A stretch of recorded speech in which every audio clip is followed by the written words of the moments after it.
let's talk about transportation options available here at Disney's Art of Animation Resort. So first and foremost, if you're not already familiar, Disney's Art of Animation Resort is of course a Walt Disney World Resort hotel. It's located on property. It is located along the Disney Skyliner route.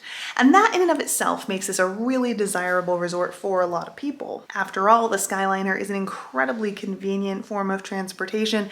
And once they added the Skyliner, it really enhanced some of these resorts. It gave guests an opportunity to get where they're going a little bit easier without having to rely on the Disney bus system. And for that reason, as well as so many others, I mean, we've talked about the Skyliner before, people really love staying at this resort and others like Pop Century, Caribbean Beach, Disney's Riviera, because they are on the Skyliner route. So I suppose we should start there. Let's talk about the Disney Skyliner. Of course, we've talked in depth about the Disney Skyliner in the past, so you can go ahead and check out some of our previous videos. Go check the description box below. We have a bunch of videos about the Disney Skyliner down there for you to see. But this is going to be one of your 2 free Disney transportation options from this resort. Now the Disney Skyliner is going to take you to 2 different theme parks. It'll take you to Epcot, it'll also take you to Hollywood Studios.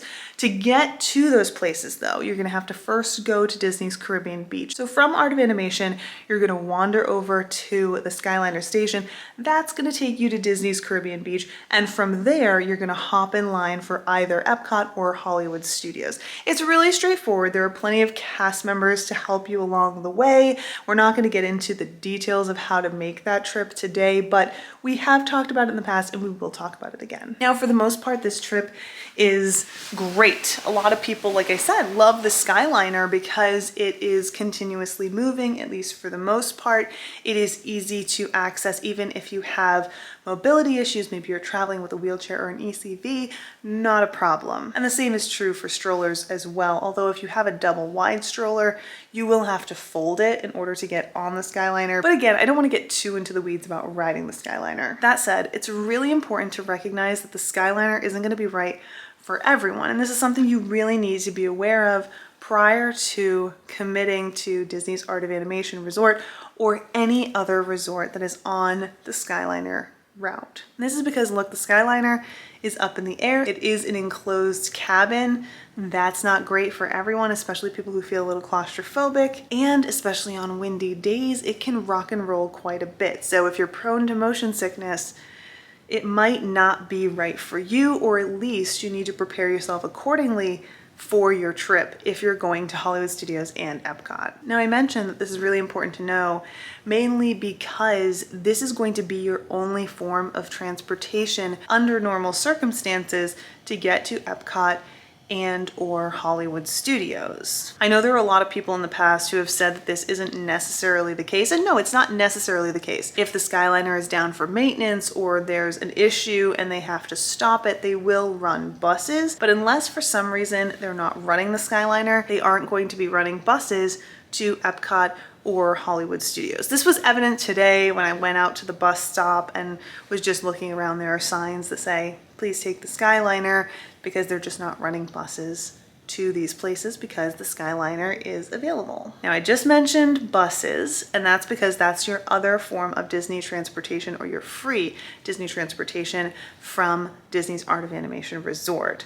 Buses can be accessed through the lobby, that's also known as Animation Hall, and there are bus stops for all 4 of the theme parks, but they're only going to be running buses to Magic Kingdom and Animal Kingdom. Using the bus here is really straightforward. All you have to do is look for the bus stop that says the destination you're looking for and then get in line. The only difference is if you are traveling with a wheelchair, there's a special lane for you. And the reason for this is to allow the bus driver to know that you will need special access to the handicap accessible section of the bus, and they'll just make sure that you get loaded on before everyone else. Now, I mentioned that those are the 2 free options, but what are your other options when it comes to getting around? Well, of course, you can take a rideshare. You can use whatever rideshare service that you feel comfortable with. But if you're not comfortable with just getting in a stranger's car, I mean, you are far from home and you are traveling with your family more often than not,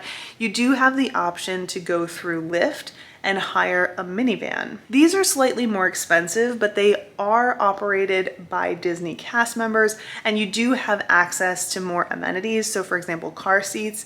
These are things that you don't necessarily have available if you're just going through a random Uber or Lyft driver. So while it does come at a higher price point, a lot of people feel like it is worth it, especially when they're traveling with kids. And last but not least, you do have the option of bringing a personal car or a rental car. Now I know that this isn't going to be right for everybody, but I did want to mention it and let you know that if you do go this route, there is parking along the entire front side of the resort. So while you won't be able to park directly outside of your building where you'll be staying, you will be able to park in the general vicinity, and it's really only a short walk to get to your room.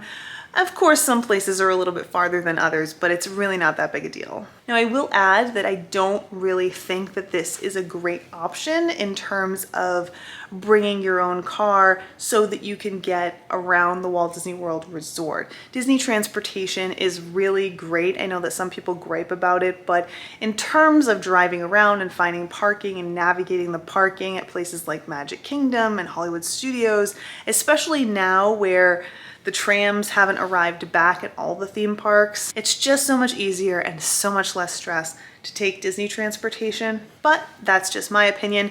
Of course, I would love to know your thoughts. Have you ever taken any of these modes of transportation? What do you think about them? Tell me all about them in the comments down below, and don't forget to check that description box for more information about the Skyliner as well as the bus.